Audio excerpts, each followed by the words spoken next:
আমি আশা করব যে মুশফিক ভাই 100 খেলার পরেও যেন উনি আরও বেশি কন্টিনিউ করে দলের হয়ে, কারণ ওরকম এক্সপিরিয়েন্স প্লেয়ার আমাদের টেস্ট টিমে প্রয়োজন। ভাই মাত্র মনে হয় 38 ম্যাচ খেলছি, সো এখনই এত লম্বা মানে এত ভালো ভালো কথা শোনার আসলে অভ্যাস আমার নাই।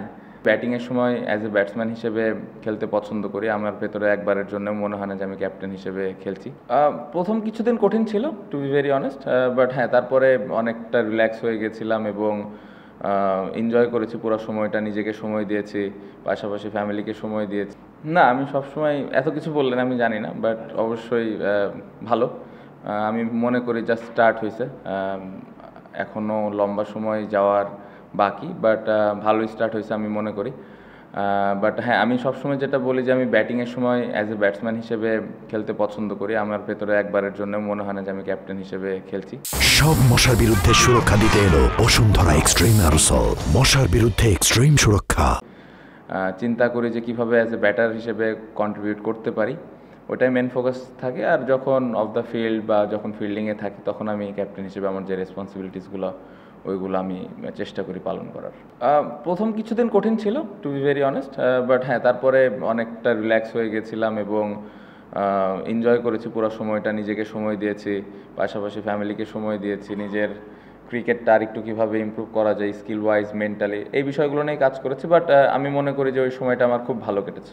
ভাই মাত্র মনে হয় 38 ম্যাচ খেলছি, সো এখনই এত লম্বা মানে এত ভালো ভালো কথা শোনার আসলে অভ্যাস আমার নাই।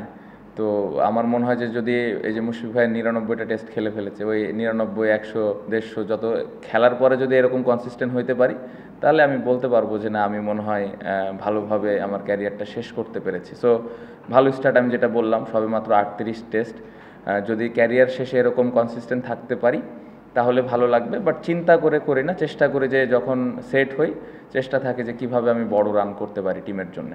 না, 99টা তো না, অবভিয়াসলি না, 99টা হলে 100টা চাইবো খেলতে। বাট হ্যাঁ, সুস্থ থাকতে হবে, পারফরমেন্সটা কন্টিনিউ করতে হবে। এত লম্বা চিন্তা করতে চাই না আমরা, কারণ আমরা খুবই কম টেস্ট ম্যাচ খেলি। রিসেন্টলি হয়তো আমরা লাস্ট কয়েক বছরে একটু বেশি খেলা স্টার্ট করেছি।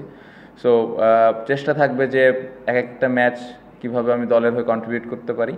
একটা একটা করে ম্যাচ যদি আমি খেলতে পারি তাহলে দেখা যাবে যে বছর শেষে বা আমার ক্যারিয়ার শেষে কতগুলো ম্যাচ আমি খেলতে পারবো, তখন আসলে বোঝা যাবে। বাট এত লম্বা এত দূরে চিন্তা করতে চাই না এখন। না, শ্রীলঙ্কার সাথে ডিফারেন্ট চ্যালেঞ্জ ছিল। ওইখানে ওদের বোলিং অ্যাটাকটাও ডিফারেন্ট, ওদের স্পিন বেশি, আমাদের খেলা লেগেছে ওইখানে।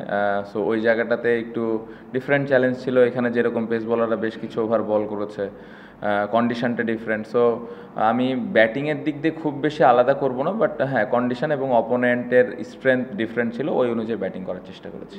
না, তেমন কোনো ডিফারেন্স নাই। আমার মনে হয় যে এই ইনিংসটা যদি আমি বলি, যে কয়টা বাজে বল পেয়েছিলাম সবগুলো ইউটিলাইজ করতে পেরেছি, এটা একটা পজিটিভ দিক ছিল। এবং সবসময় এটাই লক্ষ্য থাকে, কারণ ইন্টারন্যাশনাল লেভেলে আসলে বাজে বলের পরিমাণটা খুবই কম পাওয়া যায়। সো ওই বাজে বলগুলোকে যত ভালোভাবে ইউটিলাইজ করা যায় এটা ইম্পর্টেন্ট। সো ওটা করতে পেরে আমার মনে হয় ভালো লাগছে। না, এই ইনিংসে তো আমি খুব বেশি সুইপ খেলিনি। আমার মনে হয় একটা সুইপ খেলেছি, প্যাডেল সুইপ কিছু খেলেছি, ওরকম কিছু না, মেরিট অফ দ্য বল খেলার চেষ্টা করি। অবশ্যই পজিটিভ ব্যাপার, আমরা তো সব দলের সাথে খেলতে চাই। আপনি যেটা বললেন যে আমরা কম ম্যাচ খেলি, সো সবার সাথে খেলার অপরচুনিটিটা থাকলে আমাদের ইমপ্রুভ করার জায়গাটাও থাকে, আমরা কি অবস্থানে আছি এটা বোঝাটাও সহজ হয়।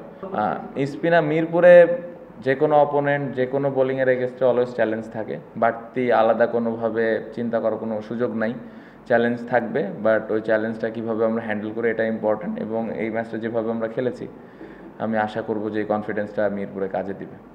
না, অবশ্য অনেক বড় একটা অ্যাচিভমেন্ট, খুবই এক্সাইটেড। আমি প্রথম দিনের প্রেস কনফারেন্সে বলেছিলাম যে আমরা সেলিব্রেট করতে চাই প্লেয়াররা আমরা চাই ওই দিনটা বা ওই পুরো 5টা দিন আমরা উপভোগ করব। রেসপেক্টেড জায়গা তো আছে, উই অলওয়েজ, যে এরকম একটা অ্যাচিভমেন্ট আমাদের বাংলাদেশে কখনো হয় না। সো আমরা সবসময় আশা করি যে এরকম একটা মানুষকে সর্বোচ্চ পর্যায়ে আমাদের সম্মানটুকু দেওয়া উচিত, এবং অ্যাজ এ ক্যাপ্টেন হিসেবে ওই জিনিসটা করারই চেষ্টা করব। পাশাপাশি আমার মনে হয় যে আমি আশা করব যে মুশফিক ভাই 100 খেলার পরেও যেন উনি আরও বেশি কন্টিনিউ করে দলের হয়ে, কারণ ওরকম এক্সপিরিয়েন্স প্লেয়ার আমাদের টেস্ট টিমে প্রয়োজন। না, আমি ব্যাটসম্যানদের এখানে ক্রেডিট দিব, স্পেশালি বোলারদেরও ক্রেডিট দিব। দেখেন ইন্টারন্যাশনাল ক্রিকেটে হ্যাঁ অবশ্যই আমি বলছি না যে অনেক স্ট্রং দল বা অনেক ছোট দল, আমি এই ডিবেটে যেতেই চাই না। International cricket, specially test cricket সবসময় চ্যালেঞ্জ থাকে। আপনি দেখেন যে কয়টা রান করেছে, জয় 170, মমিনুল ভাই 80, সাদমান 80, এই প্রত্যেকটা শট যখন তারা ম্যাচে যে খেলেছে সবগুলো এক্সিকিউট করা লেগেছে। সো ওই এক্সিকিউশন না হলে কিন্তু আউট হয়ে যেত। আমরা কিন্তু এর আগে জিম্বাবুয়ের সাথে এখানে হেরে গেছিলাম। সো আমার মনে হয় যে অ্যাজ এ ব্যাটিং ইউনিট বা বোলিং ইউনিট প্রত্যেকটা জায়গায় আমাদের ওই প্ল্যানটা এক্সিকিউট করা লেগেছে, এবং যেটা আমরা করতে পেরেছি এটা শুধুমাত্র যে অপোনেন্টের কারণে তা না, এটা যদি প্রপার স্কিল না থাকে বা মেন্টালিটি যদি ঠিক না থাকে এটা করা সম্ভব না। সো আমার মনে হয় যে ক্রেডিটটা পুরা ব্যাটিং এবং বোলিং ইউনিটকে দেওয়া উচিত। মুরাদের বিষয়ে যেটা বলবো, আউটস্ট্যান্ডিং। আমার মনে হয় ও কিন্তু অনেকটা সিরিজ ধরে বসেছিল, সুযোগ পাচ্ছিল না, বাট ফার্স্ট ক্লাস ও প্রতি বছর খেলে, প্রতি বছর পারফর্ম করে। ওর স্ট্যাট যদি আপনারা দেখেন খুবই ভালো, এবং এত ধৈর্য নিয়ে বাংলাদেশের মতো জায়গায় থাকাটা স্পিনার হিসেবে এটা কিন্তু অনেক বড় ব্যাপার। সো ও আসার পরে যেভাবে বল করেছে এটা দেখার মতো ছিল, এবং আমি আশা করব যে যেভাবে শুরু করেছে ও এইভাবে আস্তে আস্তে স্লোলি ইমপ্রুভ করবে আরও, এবং দলের হয়ে আরও বেশি কন্ট্রিবিউট করবে। বাট দেখে খুবই ভালো লেগেছে।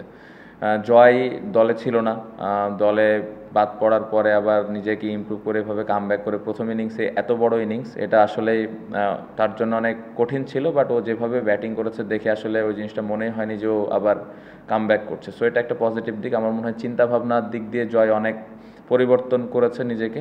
আমি আশা করব যে যেই মেন্টালিটিটা নিয়ে ও খেলেছে এটা ভবিষ্যতেও যে সব টিমের সাথে এভাবেই খেলবে। ডিপেন্ড করে আসলে অপোনেন্ট কীরকম, বাট আমি সবসময় যদি সুযোগ থাকে অবশ্যই স্পোর্টিং উইকেটে খেলাটা খুবই ইম্পর্টেন্ট। বাট হ্যাঁ, অবশ্যই দিন শেষে আপনার এটাও ভাবতে হবে যে এটা একটা ইন্টারন্যাশনাল টেস্ট ক্রিকেট, সো এখানে খেলা জিতাটাও ইম্পর্টেন্ট। সো জিতার জন্য যেই যতটুকু সুযোগ সুবিধা নেওয়া দরকার সেটাও নিতে হবে। বাট আমার মনে হয় যে স্পোর্টিং উইকেট থাকলে খুব ভালো। আপনি যদি এই ম্যাচের উইকেটটা দেখেন, ব্যাটিংয়ের জন্যও খুব ভালো ছিল, বোলারদেরও হেল্প ছিল, পেস বোলার থেকে শুরু করে স্পিনার সব। সো এটা এরকম উইকেট থাকলে পুরো দলের জন্যই ভালো, but it depends on the opponent.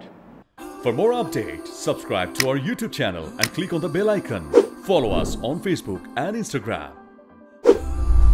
Download T-Sports app to enjoy exciting games and highlights.